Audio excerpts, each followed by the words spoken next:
I'm Tony Valle, and this is the Trem and Dean Report. My guest today is noted sales guru Jack Frisby from growth-cubed.com.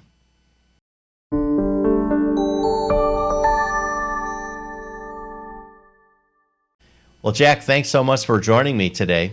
Where I wanted to start, Jack, is you're kind of known for this idea we call servant selling.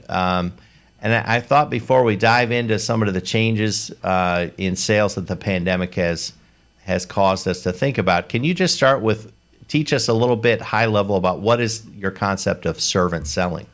Yeah, so it's really kind of based on the idea that was actually put forth by a guy named Jesus like 2,000 years ago, where he said, whoever wants to be great among you must become a servant. And so this isn't a religious thing, but really just looking at that comment and asking the question, is that relevant? Is it relevant to today? So can we ask, if somebody wants to be a great business owner, a great husband, a great father, a great, wife, $64,000 question, if somebody wants to be a great salesperson, does this idea of being great, does it involve being a servant? And I would submit that it does. And it's interesting when you look at brain science, because brain science tells us that people make decisions emotionally and then they justify those decisions with logic. So when we authentically serve someone, whether it's by just asking great questions and showing a genuine interest in that person, I like to say that what's in your heart oozes through your pores. And so if you're genuinely interested in serving somebody, that's going to come through. And then there's an emotional connection that's made there. And oftentimes what happens is that the person that you're speaking with, the prospect, let's call them, feels that emotional connection, and then their logic starts to kick in, and they're looking for reasons to do business with you. So servant selling is philosophically, it's based on that idea that we're not trying to do something to someone else. Like even the term close the sale, right, has this connotation that I'm doing something to you, but it's a very different approach that says, you know what, I have a certain product or service that I offer. My job is to uncover whether or not you might need that, and authentically make a connection, and let's do business together if it makes sense for both of us. So the book that I wrote, I guess it's probably been about 6 years ago now, called Stop Selling, Start Serving. It's not to be taken literally, obviously, because you have to sell something, right? If you're a salesperson Sure. or you're a business owner. But the idea is serve first, and then the selling will, to some extent, it will take care of itself. If people are struggling with quote unquote the close, I would argue that it's because they didn't do something else properly up front. Yes. But if you authentically serve somebody, then you're going to get deals, and oftentimes those deals will kind of close themselves to some extent. Absolutely. I think that's a really good foundational overview of this concept. And of course, you've been known for proselytizing, if you will, about this approach to sales. And if I could distill it down into just plain speak, I might say something like, just be a decent human being and a kind person and try to help someone. Right. Now, the reason I have you on today, this is a bit of a segue into what I wanted to talk to you about today, Jack. This little thing called the pandemic came along a couple of years ago, and as you have indicated, a very smart and useful way to sell is, as I said, just be a good person, serve, try to help others. It's a very interpersonal field. And here we are now with these restrictions, and our lifestyle has changed. So many people are working from home. I want to now start talking about that. Yeah. Has prospecting changed very much in this pandemic era now?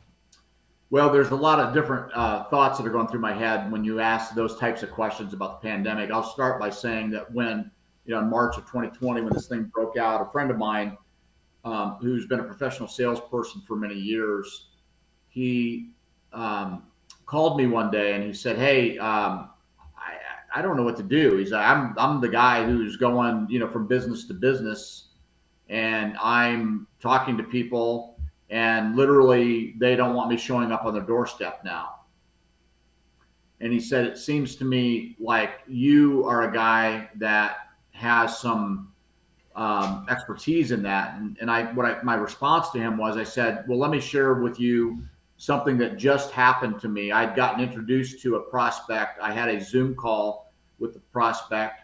So part of this whole servant selling idea is ask good questions, show a genuine interest, listen well, keep the conversation focused on the other guy.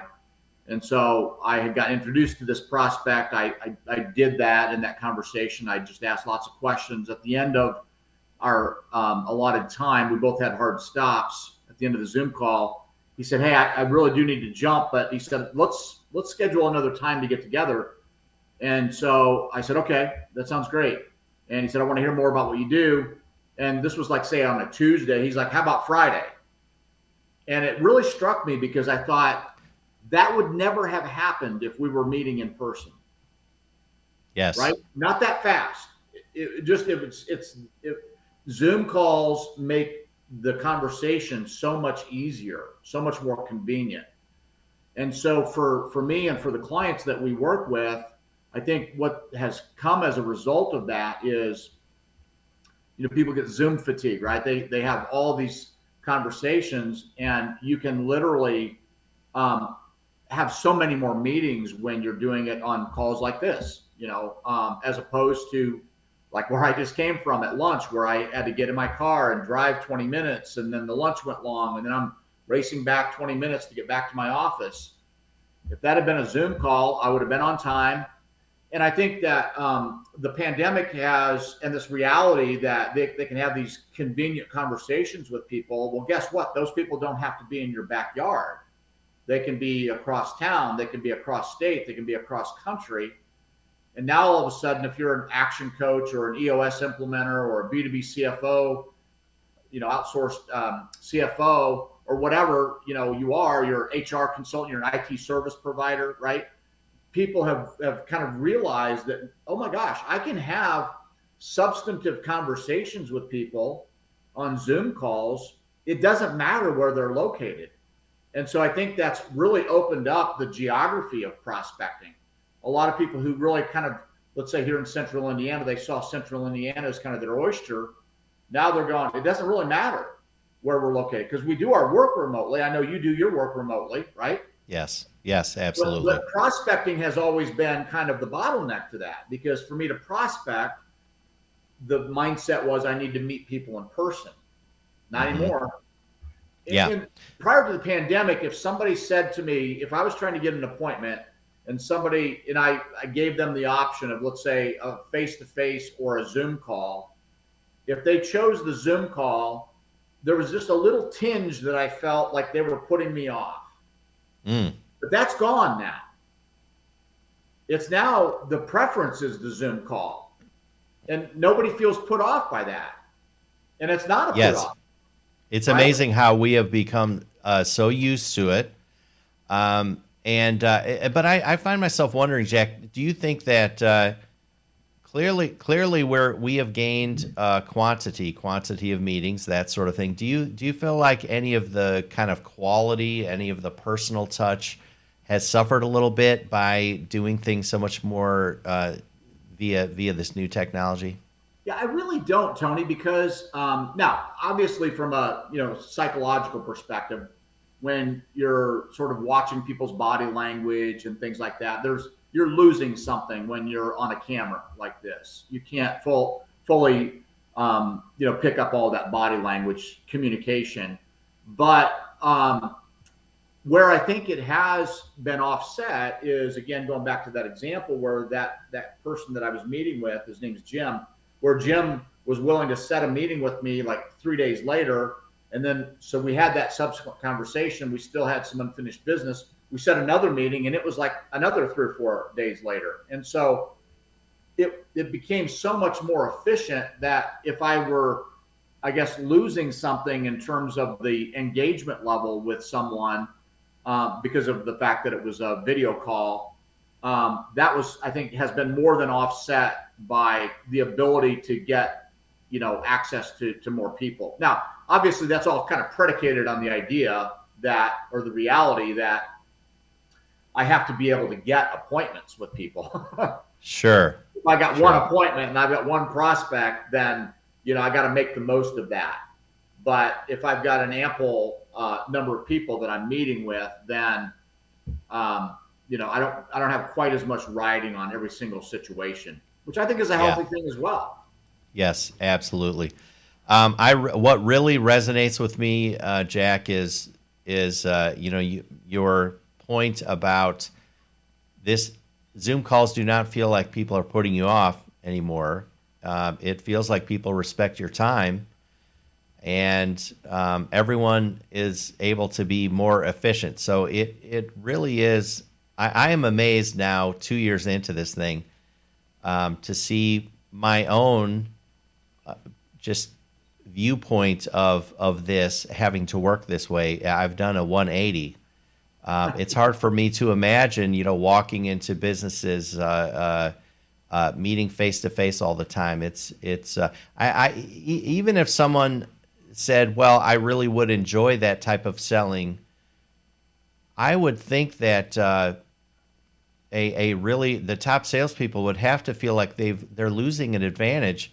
The guy down the street, if he's just doing Zoom, he could do twice as many appointments as a face-to-face guy. So it's getting really interesting. Yeah, and I just really don't think you lose a whole lot because, again, you and I sort of connected really for the first time over a Zoom Yes. call. I mean, I don't know about you, but I felt like it was a great conversation. Maybe Yes, it would have been absolutely. better if we'd been in person, but it was really good. Yeah, You absolutely. know? And so now here we are having another experience, Right. and it's very realistic. That do you can you think of well, do you see in your own practice, do you see organizations that haven't caught on that the new paradigm seems to be here to stay? Are there techniques or strategies that you feel you see organizations missing with this new paradigm? Yeah, I mean, I think that there are still people who are, making 50 dials a day and, dialing for dollars and cold calling and things, right? So there are lots of people who do things today that are passe, I would say that, and part of the challenge with some of those things is that you can look at those activities and say, or ask the question, do they work? And the answer is yes, they do. If you were to ask, are they efficient? Then I think the answer is no. So certainly people continue to do things that they probably have no business doing.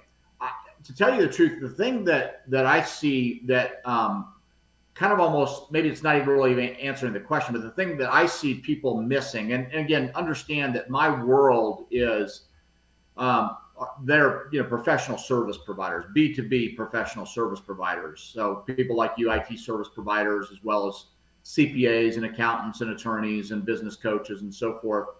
And the thing that, and I don't think this has necessarily changed since the pandemic. I think, again, Zoom calls and so forth make it more efficient for us to be able to do what I'm about to say. And that is where I see people missing the boat from a prospecting or business development standpoint is that, and again, I'm talking about professional service providers that are really built on, business relationships. I see them missing the boat in terms of not getting introduced to the people that they want to have a conversation with. And that Yes. tools like LinkedIn, for example, we're big proponents of authentically using LinkedIn, not spamming people on LinkedIn, not trying to connect with a gazillion people on LinkedIn, but actually using LinkedIn for what I think, well, not what I think, Reid Hoffman would say what it was originally intended to be is, the world's largest database of professionals and a platform for people to connect with each other. And there's a really powerful, simple truth on LinkedIn. If you've got, say, 1,000 first-degree connections on LinkedIn, that means you probably have somewhere in the range of 200,000 second-degree connections. Wow. What that means is that you're an introduction away from having a conversation with 200,000 people. Now, you take a city like Indianapolis, literally, I have about 1,000 connections in Indianapolis. I have about 200,000 second-degree connections in a city of about 1 million people, men, women, and children, right? That's amazing. Non-business owners, the whole population. Yes. And yet somehow we think that the best way to conduct business development is to just automate outreaches to those people and to spam those people rather than to say, hey, Tony, I noticed that you're connected to Bill Smith, or Sally Jones. Hey, I don't know if you actually know them. I see you're connected to them. But if you do, would you mind making an introduction for me? And you go, be glad to. I know both those guys. They're good human beings, and I know you're a good human being. So yeah, I'd be glad. I think that is, and that's the thing that we preach and teach, and the service that we provide really leverages that reality because it's such an authentic way to get a conversation started. There's no more efficient way, really, and I look at them all, right? There's really no more efficient way for a professional service provider to initiate a conversation with their ideal prospect than by getting introduced to that person. And so Yes. I'm amazed at how few people do this effectively. And it's so much fun for me when I teach people how to do this. They're like, oh my gosh, could have had a V8. How simple is this? It's kind of ridiculously simple. And I'm like, yeah, it kind of is.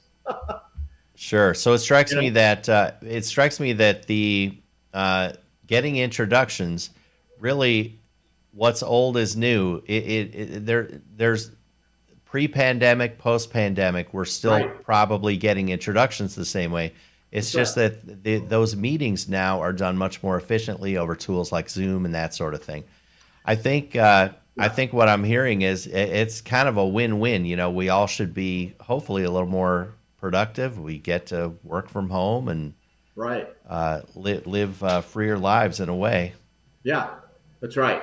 Yeah. Now, occasionally, I don't know if you can hear my dog barking, but you have distractions like your dog barking, Oh, things like sure. that, right? We're all used to it though in Yeah, meetings. we're all. We absolutely are. And I think again, going back to this idea of the introductions, and so you look at tools, which is what LinkedIn is, as an example, right? Those tools then become uh, highly leverageable Hmm. to be able to essentially fill up my calendar, if you will, with substantive conversations. And again, with Yes. people that I have specifically identified as my ideal prospect, not just any old person, but people that I have identified as my ideal prospect. And I think that's where, I think the pandemic has caused people to go looking for other solutions. And I think they've gone looking at LinkedIn, but I think there's a very large percentage of the people that have a profile on LinkedIn that are still very confused about how to use it effectively. They think that, and I'm not opposed to posting on LinkedIn or reaching out to people that you don't actually know to connect with them on LinkedIn if it's done appropriately. I am Hmm. opposed to people automating those processes because I think it actually flies in the face of what LinkedIn was designed to be. So as people look at tools like that, I think sales, in my view, has become even more efficient, if you will, and even predictable. I mean, we've done this for about 7 years now, and we can tell you if you get introduced to X number of people, you're going to get X number of appointments from that. And, so you can determine, okay, well, how many appointments with ideal prospects do I want to have this week? We'll just back it. Absolutely. It does become a numbers game, not a numbers game in the sense that it's a volume play, right? It's not a volume play. It's a person to person play. It's me asking you or you asking me. So rather than me relying only on myself to get conversations started with prospects, I can appropriately leverage relationships with other business leaders that I might have with somebody like you to say, hey, Tony, would you mind introducing me to this person?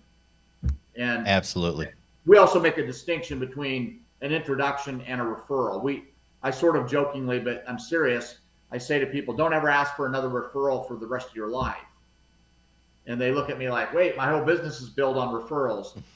My point is, it's easier to ask for a referral, an introduction than a referral. Yep. And it's easier for somebody to give an introduction than it is for them to give a referral. There's something about asking for a referral that kind of gives us the heebie-jeebies a little bit. And even if you really believe in what somebody does, you're not always necessarily willing to give a referral. But an introduction is just somewhat disarming. It's like, I don't need a referral. I just need an introduction. I just need somebody to open up the conversation, and, I'll kind of take it from there. So absolutely. We really focus in on that too. And that's a subtle, but a very important distinction, I think. Absolutely. I think maybe what people are getting an inkling of today is that there are a lot of very important details in the sales. Certainly they've changed. And I think also, Jack, people are learning that you're one of the experts. Maybe they should go check out growth-cubed.com and get to know more about you. And we would love to have you back in the future to talk more about this. I feel like I could talk about this with you for hours. Yeah, my wife thinks I have a personal problem that I love to sit and talk about sales all day. She's like, you got a problem. Hey, it's important to love what you do. I have loved having you on, Jack. Thank you so much, and I would love to have you back again in the future. It's been a pleasure. Tony. Appreciate it. Yeah. The Tremendine Report is sponsored by Prometheus Consulting, the leader in secure cloud computer networks. Call Prometheus today and sleep well tonight. Find out more at Prometheus.com. That's Prometheus.com.